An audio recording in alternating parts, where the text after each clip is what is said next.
آرابی بکریاں ساری زندگی چرائیں. صدیق اکبر حضور کو ہجرت والے سفر میں لے جا رہے تھے. صدیق اکبر فرماتے ہیں جب ہم ایسے ہوئے نا پہاڑ کے ساتھ تو آگے سے ایک بکریاں چرانے والا آ گیا. مجھے کہنے لگا صدیق یہ تیرے ساتھ کون ہے؟ تو میں کہ تو اپنا کام کر, تینوں کی لگے نا. میں کیا صدیق 100 اٹھ مقرر سن.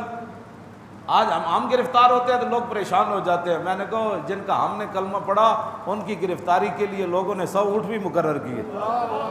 آج مولوی پیر ہیں جو اندر بڑھ گئے, دین کا مسئلہ آیا تو میں نے کہا میرے آقا نے تو وطن بھی چھوڑا اس دین کی خاطر.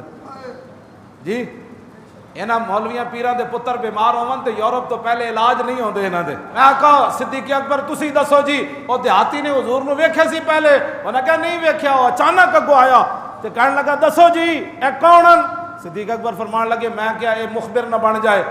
مشرکین مکہ نو دسے نہیں کہ رسول اللہ تے صدیق اکبر نال لے جا تشریف لے جا رہے سن ہجرت کر کے.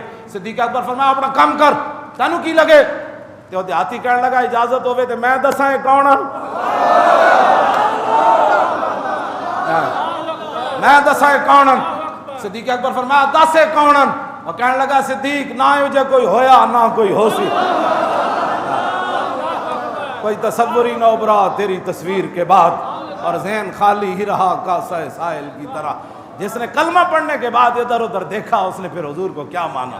ہاں جنہوں نے ادھر ادھر دیکھا وہ دیکھ کر بھی منافق رہے, اور جو صدیاں گزر گئیں چاہے وہ یورپ کی سرزمین ہو چاہے وہ پاکستان کی سرزمین ہو, وہ 27 سال قید سن کے بھی اچھل پڑا, یہ پھندے پر بھی اچھل پڑا.